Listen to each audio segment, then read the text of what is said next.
الحمد للہ رب العالمین والعاقبۃ للمتقین والصلاة والسلام علی سید الانبیاء والمرسلین وعلی آلہ واصحابہ اجمعین، اما بعد فاعوذ باللہ من الشیطان الرجیم، بسم اللہ الرحمن الرحیم۔ یا ایہا الذین آمنوا قوا انفسکم واہلیکم نارا وقودها الناس والحجارہ علیہا ملائکۃ غلاظ شداد لا یعصون اللہ ما امرہم ویفعلون ما یؤمرون۔ صدق اللہ العلی العظیم وصدق رسولہ النبی الامین المتین الکریم، ونحن علی ذلک لمن الشاہدین والشاکرین،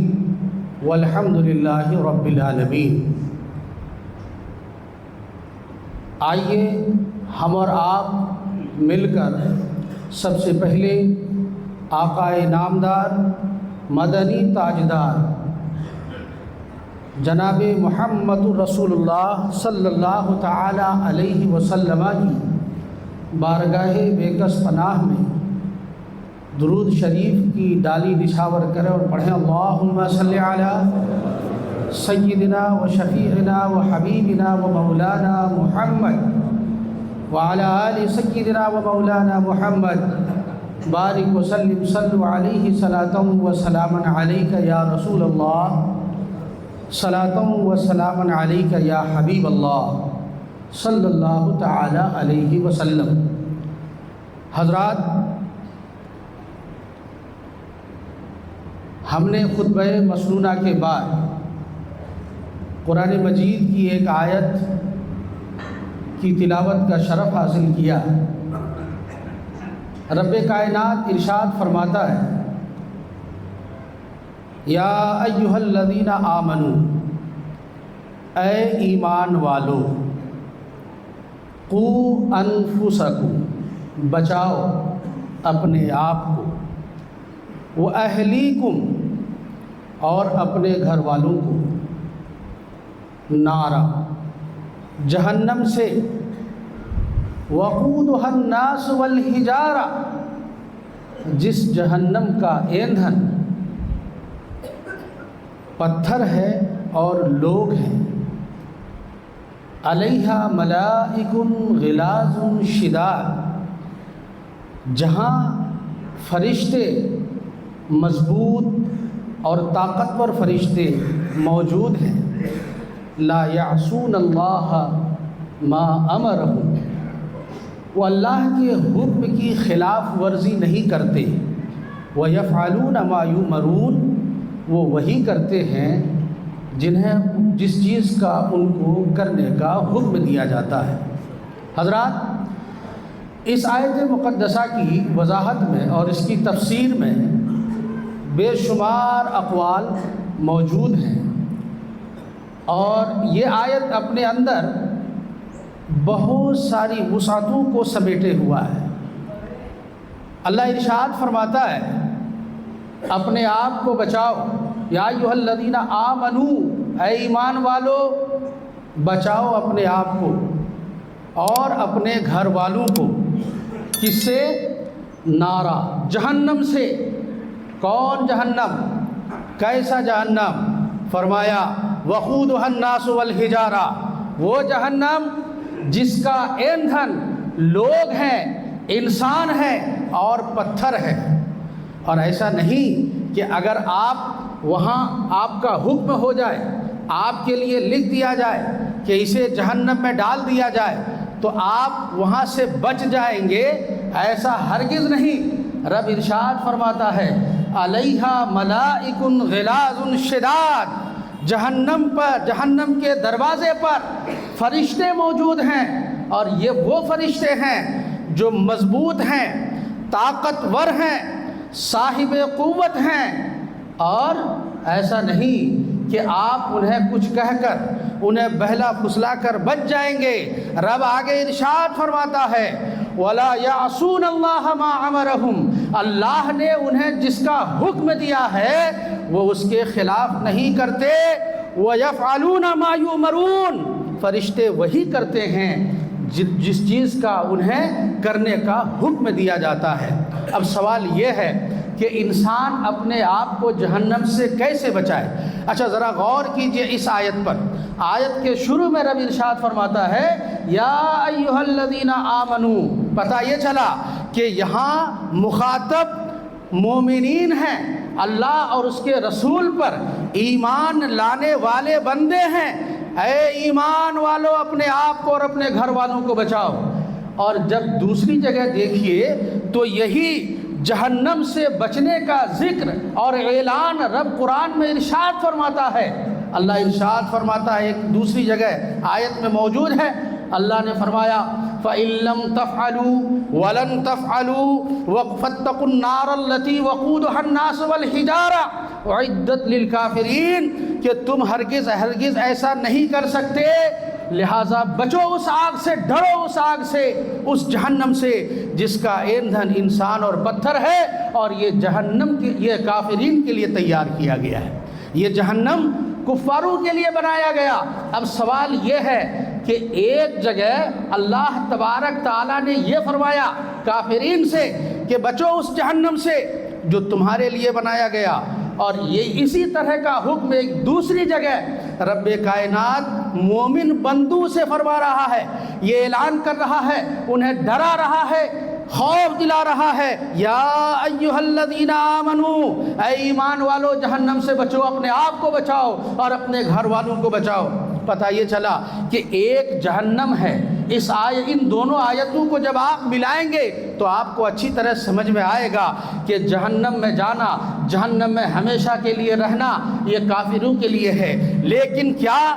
صرف کافروں کو ہی جہنم میں جانا ہے؟ مسلمان جہنم میں نہیں جائے گا؟ اگر مسلمان جہنم میں نہیں جائے گا تو پھر اس آیت کا کیا مطلب ہے؟ کیوں مسلمان اور مومن بندے کو رب کائنات مخاطب کرتے ہوئے ارشاد فرماتا ہے یا ایھا الذین آمنو، اے ایمان والو جہنم سے بچو؟ پتہ یہ چلا کہ یہ حکم، یہ جہنم میں جانا جہاں کفار کے لیے ہمیشہ کے لیے ہے، لیکن وہ مومنین جو اپنے آپ کو اور اپنے گھر والوں کو نہیں بچایا غلط کاموں سے، نہیں روکا برے کاموں سے، اچھے اعمال کی طرف توجہ نہیں دی ہے، تو ان کا بھی ٹھکانہ جہنم ہوگا۔ لہٰذا وہ لوگ جو فسق و فجور میں مبتلا ہیں، جو گناہوں میں مبتلا ہیں، جو معصیت میں مبتلا ہیں، وہ یہ نہ سمجھیں کہ ہم مومن ہو گئے تو ہم سیدھے جنت میں پہنچ جائیں گے۔ نہیں، تمہیں اپنے اعمال کا حساب دینا ہوگا، تمہیں اپنے شامت اعمال کو جھیلنا پڑے گا، تب جا کے تمہیں جنت کا ٹھکانہ اور جنت کا پروانہ مل سکتا ہے۔ لیکن جنت میں جانے سے پہلے اپنے گناہوں کی دھلائی کے لیے، اپنے شامت اعمال کا بدلہ لینے کے لیے سزا کے طور پر تمہیں جہنم میں جانا پڑے گا، جہنم میں جانا پڑے گا۔ پیارے محترم بزرگوں اور دوستو، فرق صرف اتنا ہے کہ مومن بھی جہنم میں جائے گا، وہ مومن جو نیک نہیں ہیں، وہ مومن جو متقی نہیں ہیں، وہ لوگ جو تقوی و طہارت اختیار نہیں کرتے، فسق و فجور میں مبتلا رہتے ہیں، جہنم میں وہ بھی ہے۔ جہنم میں وہ لوگ بھی ہیں جو اللہ اس کے رسول پر ایمان نہیں لایا، جس نے کلمہ طیبہ لا الہ الا اللہ محمد رسول اللہ پڑھ کر اپنے آپ کو نہیں بچایا، جہنم میں اسے بھی جانا ہے۔ لیکن فرق یہ ہے کہ مومن کا درجہ جہنم میں کافر کے درجہ سے تھوڑا سا اوپر ہوگا، سزائیں دونوں کو ملے گی۔ کافر جہنم کے بالکل نچلے اور گڈھے میں ہوگا، مومن اس سے تھوڑا اوپر ہوگا۔ پیارے محترم بزرگوں اور دوستو، سوال یہ ہے کہ اب مومن، ایک اللہ پر ایمان رکھنے والا بندہ، اپنے آپ کو کیسے بچائے، جہنم سے کیسے بچائے؟ تو علامہ فخر الدین رازی اپنی کتاب تفسیر کبیر میں فرماتے ہیں کہ بچانے کا مطلب یہ ہے کہ روکو اپنے آپ کو ان چیزوں سے جن چیزوں سے اللہ اور اس کے رسول نے روکا ہے، جس کو کرنے سے اللہ اس کے رسول نے منع فرمایا، اس سے باز آ جاؤ، خود کو بھی باز رکھو۔ اور اس کا ذکر اللہ تبارک تعالیٰ نے قرآن پاک میں ایک دوسری جگہ ارشاد فرمایا، اللہ نے ارشاد فرمایا اپنے نبی کی طرف اشارہ کرتے ہوئے، ما اتاکم الرسول فخذوہ وما نہاکم عنہ فانتہوا، کہ رسول جو تمہیں دے اسے لے لو اور رسول جن چیزوں سے تمہیں روک دیں اس سے باز آ جاؤ۔ پتہ یہ چلا کہ اللہ اس کے رسول نے جو ہمارے لیے حدود قائم کیے، جو ہمارے لیے سرحدیں قائم کی ہیں، جو ہمارے لیے اعمال متعین کیے ہیں، جن چیزوں سے ہمیں اللہ اس کے رسول نے روکا ہے، ہم ان سے رک جائیں تو ہم نے اپنے آپ کو جہنم سے بچا لیا، ہم نے اپنے آپ کو جہنم سے بچا لیا۔ لیکن یاد رکھیے اس آیت میں صرف اپنے آپ کو جہنم سے بچانے کا حکم رب کائنات نے مومن بندے کو نہیں دیا ہے، بلکہ اپنے ساتھ ساتھ اپنے گھر والوں کو بھی جہنم سے بچانے کا حکم دیا ہے، اپنے گھر والوں کو بھی اس آگ سے بچانے کا حکم دیا ہے۔ تو پتہ یہ چلا کہ جس طرح اپنے جان کو جہنم میں جانے سے، اپنی ذات کو جہنم میں جانے سے روکنا ہماری ذمہ داری ہے، خود کی ذمہ داری ہے، ایسے اپنے گھر والوں کو بھی جہنم میں جانے سے روکنے کی ذمہ داری اس گھر کے فرد پر عائد ہوتی ہے۔ اللہ کے رسول صلی اللہ علیہ وسلم نے ایک جگہ ارشاد فرمایا، بخاری شریف کی حدیث ہے، قائد عالم ارشاد فرماتے ہیں، کلکم رائن وکلکم مسئول عن رعیتہ، کہ تم میں سے ہر کوئی ذمہ دار ہے، رائی ہے، ہر کوئی ذمہ دار ہے، ہر انسان مکھیا ہے، وَكُلُّكُمْ مَسْئُولٌ عَنْ رَعِيَّتِهِ، اور تم میں سے ہر ایک سے اپنے ماتحت رہنے والوں کا حساب لیا جائے گا، سوال کیا جائے گا، پوچھا جائے گا۔ الغرض پتہ یہ چلا کہ اگر کوئی باپ ہے تو وہ ذمہ دار ہے اپنے بیٹے کا، اس کی حفاظت کا، اس کی تہذیب کا، اس کی تادیب کا، اس کو ادب دینے کا، اس کو تربیت دینے کا ذمہ داری اس کے باپ پر عائد ہوتی ہے۔ اگر وہ مرد شوہر ہے تو اس کے اوپر اس کی بیوی کی ذمہ داری عائد ہوتی ہے، اگر وہ بھائی ہے تو دوسرے بھائی کی ذمہ داری اس پر عائد ہوتی ہے، اگر وہ دادا ہے تو پوتے کی ذمہ داری اس پر عائد ہوتی ہے، اگر وہ چاچا ہے تو بھتیجے کی ذمہ داری عائد ہوتی ہے۔ یاد رکھنا، صرف یہ نہیں کہا کہ باپ کی ذمہ داری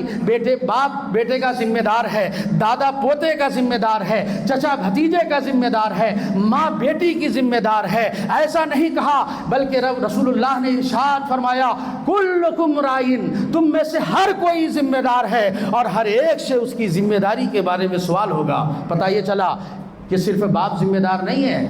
بیٹا بھی اپنے باپ کا ذمہ دار ہے، پوتا بھی اپنے دادا کا ذمہ دار ہے، بھتیجا بھی اپنے چاچا کا ذمہ دار ہے، ایک بیوی بھی اپنے شوہر کا ذمہ دار ہے، ایک بیٹی اپنے ماں کا ذمہ دار ہے۔ الغرض کے ذمہ داری کا تناسب دونوں طرف سے ہے، جہاں ماں بیٹی کی ذمہ دار ہے، باپ بیٹے کا ذمہ دار ہے، معاملہ اسی طرح سے الٹا بھی ہے کہ بیٹی بھی ماں کی ذمہ دار ہے، بیٹا بھی باپ کا ذمہ دار ہے، پوتا بھی دادا کا ذمہ دار ہے۔ اس کا مطلب کیا ہوا؟ اس ذمہ داری کا کیا مطلب ہے؟ ذمہ داری کا مطلب یہ ہے کہ لوگو، اگر تم اپنے ماتحت رہنے والوں کو غلط کام کرتے ہوئے دیکھو تو انہیں روکو، انہیں منع کرو۔ یہی ہوتا ہے، یہی ہے اس آیت کا مطلب کہ اپنے آپ کو بھی روکو اور اپنے گھر والوں کو روکو۔ مطلب یہ ہوا کہ جس طرح آپ سے اگر کوئی غلطی صادر ہو جائے، آپ سے کوئی گناہ سرزد ہو جائے، آپ سے کوئی معصیت ہو جائے تو آپ کیا کرتے ہیں؟ اگر آپ کو اللہ نے عقل سلیم عطا کیا ہے اور آپ کو اللہ نے اگر دل میں خضوع و خشوع اور خشیت پیدا فرما دیا ہے تو آپ کو فوراً احساس ہوتا ہے گناہ کرنا یہ انسان کی فطرت میں ہے، انسان گناہ کرتا ہے، لیکن قابل مبارکباد ہے وہ انسان جو گناہ کرنے کے بعد اسے احساس ندامت ہو جائے، اس کو یہ احساس ہو جائے کہ ہم نے گناہ کا کام کیا ہے۔ تو پیارے محترم بزرگ اور دوستو، جب آپ نے گناہ کیا اور اس گناہ کا احساس آپ کو ہوا تو آپ اپنے آپ کو کوستے ہیں، اپنے آپ کی تنبیہ کرتے ہیں، اپنے اندر جھلاتے ہیں اور پھر اس گناہ کو نہ کرنے کا ایک طرح سے پکا عہد کرتے ہیں۔ اگر آپ کو اللہ نے یہ توفیق دی ہے تو جس طرح خود کو آپ اپنے گناہوں سے بچانے کی کوشش کرتے ہیں اور خود کا مواخذہ اور محاسبہ کرتے ہیں، ایسے ہی آپ کے گھر والے، آپ کے آس پڑوس میں رہنے والے اگر گناہ میں ملوث ہیں، غلط کام کرتے ہیں تو انہیں بھی مواخذہ کرنا، ان کا بھی محاسبہ کرنا، انہیں بھی روکنا آپ کی ذمہ داری میں آتا ہے۔ آج ماحول کیا ہے؟ آج حال یہ ہے کہ بیٹا گناہ پہ گناہ کیے جا رہا ہے، باپ کو کوئی فکر نہیں ہے، گھر کا بچہ گناہوں میں ملوث ہے، لوگوں کی بری صحبتوں میں گھستا چلا جا رہا ہے، دلدل میں پھنستا چلا جا رہا ہے، باپ کو احساس نہیں ہے، ماں کو احساس نہیں ہے، بھائیوں کو احساس نہیں ہے، وہ یہ سمجھتا ہے کہ ہم اپنے اعمال کے ذمہ دار ہیں، وہ جانے اس کا کام جانے۔ اگر یہی بات ہے تو پھر بتاؤ اس آیت کا کیا مطلب ہوگا، جہاں رب ارشاد فرماتا ہے قوا انفسکم واہلیکم نارا، اپنے آپ کو بھی بچانا ہے اور اپنے گھر والوں کو بھی بچانا ہے۔ اگر آپ نے اپنے بچوں کی تربیت اور اپنے اولاد کی تربیت صحیح طور سے نہیں کی ہے تو آپ کو اللہ تبارک تعالیٰ کی بارگاہ میں اس کا جواب دینا ہوگا۔ آپ کو بچانا اپنے گھر والوں کو بھی ضروری ہے۔ یہاں پر ایک بات میں عرض کرنا چاہتا ہوں، وہ یہ، اللہ نے ارشاد فرمایا انفسکم و اہلیکم، اپنے آپ کو بچاؤ اور اپنے گھر والوں کو۔ اہلیکم کا ایک معنی اپنوں کے بھی ہے، یعنی آیت کا مطلب ترجمہ یہ ہوگا کہ آپ اپنے آپ کو بچائیں اور اپنوں کو بھی بچائیں، اپنے کو بھی بچائیں جہنم سے اور اپنوں کو بھی بچائیں جہنم سے۔ اب اپنوں میں صرف گھر والا نہیں ہے، آپ کے اپنوں میں کون کون ہے آپ اس کا حساب لگا سکتے ہیں، آپ جان رہے ہیں کہ کون آپ کا اپنا ہے کون آپ کا بیگانہ ہے۔ پیارے محترم بزرگ اور دوستو، اہل کا معنی ہی ہوتا ہے اپنائیت کے، وہ جس کے اندر جس کو آپ اپنا سمجھتے ہیں اس کا معنی ہوتا اہل۔ اس لیے گھر والے کو اہل اس لیے کہتے ہیں کہ گھر والے کو آپ اپنا سمجھتے ہیں۔ بیوی کو اہلیہ کہا جاتا ہے، کیا مطلب ہے کہ وہ آپ کی ہے اس لیے اسے اہلیہ کہا جاتا ہے۔ آپ کے دل میں اس کی جگہ، آپ کے دل میں اس کے لیے جگہ ہے اس لیے وہ اہلیہ ہے، آپ کے گھر والوں کے لیے آپ کے دل میں جگہ ہے اس لیے گھر والے سب کے سب اہل ہوتے ہیں۔ تو پتہ یہ چلا کہ صرف ہماری ذمہ داری گھر والوں کو سدھارنے کی نہیں ہے، بلکہ ہماری ذمہ داری میں وہ لوگ بھی آتے ہیں جن سے ہم محبت کرتے ہیں، جن کا دل میں، جن کے لیے ہمارے دل میں مقام ہے، جن کے لیے ہمارے دل میں محبت ہے، انسیت ہے۔ اس لیے اگر آپ کا دوست غلط کر رہا ہے تو آپ کے دوست کو بھی آپ کو روکنا پڑے گا، آپ کا پڑوس کا آدمی اگر غلط کر رہا ہے تو اسے بھی روکنا ہوگا، الغرض کہ آپ جسے جانتے ہیں، جسے پہچانتے ہیں، جسے آپ اپنا سمجھتے ہیں، ان سب کی ذمہ داری، ان کی اصلاح اور ان کی تربیت آپ کے اوپر لازم ہوتی ہے۔ جہاں آپ کو جہنم سے بچانا خود کو ہے، وہیں پر ان تمام لوگوں کو بھی جہنم سے بچانا ہے۔ حضرات محترم، اچھی طرح سے ہم آپ اور اس بات کو اچھی طرح سے جانتے ہیں کہ اللہ کے رسول صلی اللہ تعالیٰ علیہ وسلم نے اس آیت کے تحت اللہ تبارک تعالیٰ نے اس آیت میں جس چیز کا حکم دیا ہے، رسول کائنات صلی اللہ علیہ وسلم نے ان تمام چیزوں کا اس کو مکمل طور پر اجمال کے ساتھ ایک ضابطہ کے تحت ارشاد فرما دیا کہ تم میں سے جو بھی ہے ہر ایک کو اپنے اپنے ماتحتوں کا حساب دینا ہوگا۔ اب صرف یہ نہیں کہ ہم اپنے آپ کو بچائیں، ہم اپنے گھر والوں کو بچائیں، اور بچانا کیا کہ برے کاموں سے بچ جائیں۔ صرف برے کاموں سے بچنا ہی کافی نہیں ہے، برے کاموں سے ہی بچ جانا یہ کافی نہیں ہے، بلکہ برے کاموں کے بچنے کے ساتھ ساتھ ہمیں نیک اعمال بھی کرنا ہوگا، ہمیں نیک اعمال بھی کرنا پڑے گا۔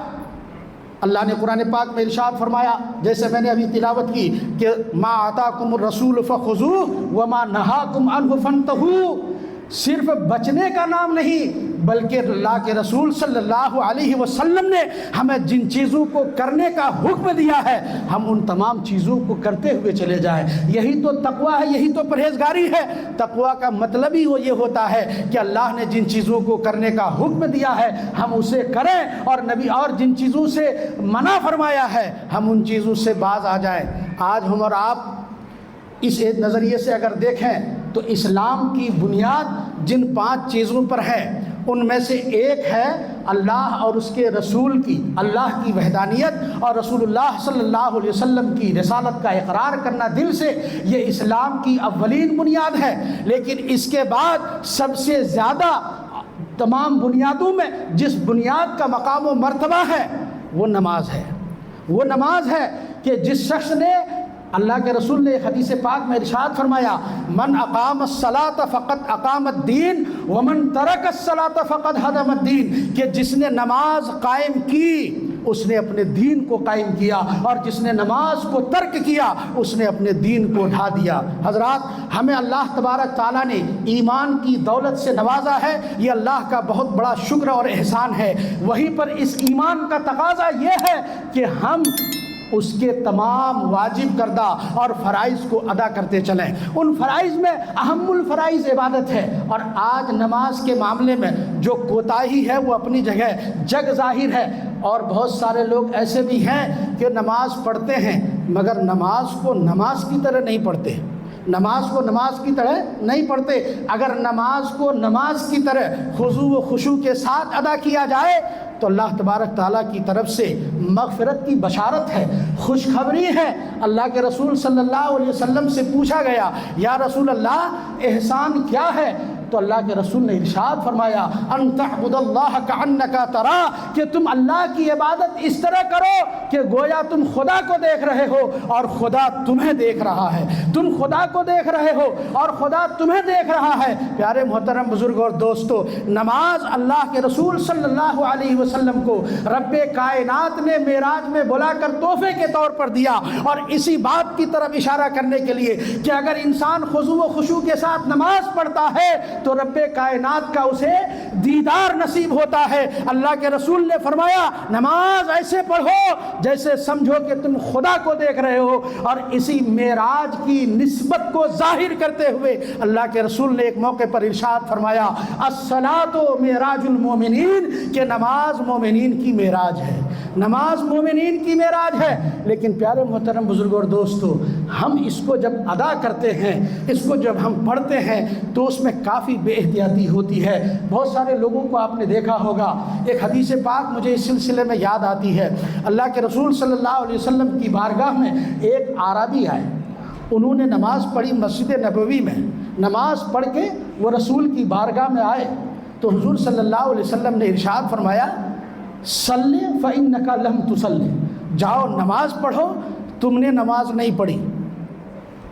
نماز پڑھ کے وہ نبی کی بارگاہ میں آئے اور رسول فرما رہے کہ جاؤ تم نے نماز نہیں پڑھی، پھر سے نماز پڑھو۔ وہ گئے، پھر نماز پڑھی، پھر رب کی رسول اللہ کی بارگاہ میں آئے، پھر حضور نے فرمایا جاؤ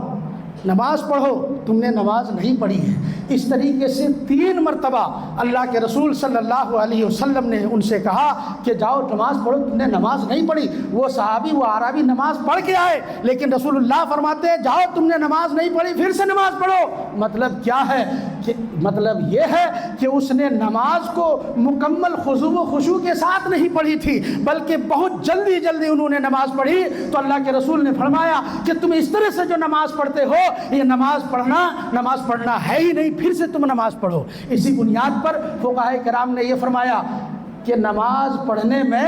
رکوع کو، سجدے کو، قیام کو آپ اطمینان کے ساتھ ادا کریں، اطمینان کے ساتھ ادا کریں۔ آپ رکوع میں گئے ہیں تو پھر رکوع اچھی طرح سے کریں، رکوع سے جب آپ اٹھ رہے ہیں تو مکمل طریقے سے کھڑے ہو جائیں، پھر اطمینان سے سجدے میں جائیں، اور جب سجدے میں گئے ہیں آپ کو دوسرا سجدہ کرنا ہے تو دونوں سجدوں کے بیچ میں جو ہم بیٹھتے ہیں اس میں آپ اطمینان سے بیٹھیں، اسے جلسہ اور قومہ کہا جاتا ہے۔ یہ چیزیں اس حدیث کی بنیاد پر بعض فقہا نے تو یہ کہہ دیا کہ دونوں سجدے کے درمیان اطمینان سے بیٹھنا اور رکوع سے سیدھا اطمینان سے کھڑا ہونا یہ فرض ہے نماز میں، اگر یہ چھوٹ گئی تو آپ کی نماز نہیں ہوگی۔ لیکن فقہاء احناف نے یہ کہا کہ یہ فرض نہیں ہے، واجب ہے۔ مطلب یہ ہے کہ اگر آپ نے اسے چھوڑ دیا جان بوجھ کر تو آپ کی نماز نہیں ہوگی، آپ کو دوبارہ پڑھنا ہوگا۔ اگر بھولے سے چھوٹا ہے تو آپ کو سجدہ سہو کرنا ہوگا۔ آپ اندازہ لگائیے اپنے گاؤں سماج میں، معاشرے میں، دیکھیے اپنے مساجد کے اندر بہت سارے لوگ ایسے ہیں نماز پڑھتے ہیں، رکوع میں گئے، رکوع سے سیدھے سجدے میں،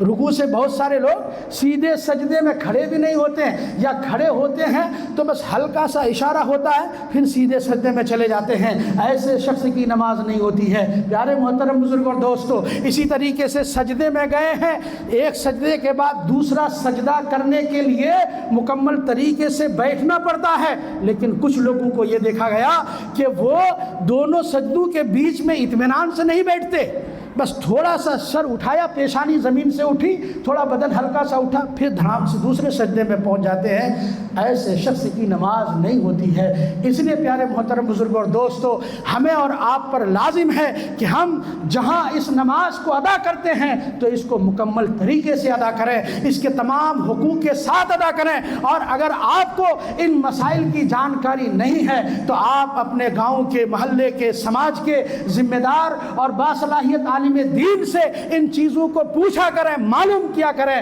اور اسے معلوم کرنے میں، ان چیزوں کو حاصل کرنے میں اپنے آپ کو شرم اور عار محسوس نہیں کرنا ہے۔ اللہ کے رسول نے تو فرما دیا کہ علم کا سیکھنا ماں کی گود سے لے کر قبر کی لحد تک ہے۔ اس لیے پیارے محترم بزرگ اور دوستو، عبادت کریں تو مزے کے ساتھ اور مکمل اس کے حقوق کے ساتھ ادا کریں۔ اللہ تبارک تعالیٰ سے دعا ہے کہ مولا تعالیٰ ہمیں اپنے نبی صلی اللہ علیہ وسلم کی محبت اور ان کی شریعت پر چلنے کی توفیق و رفیق عطا فرمائے۔ السلام علیکم ورحمۃ اللہ۔ جو حضرت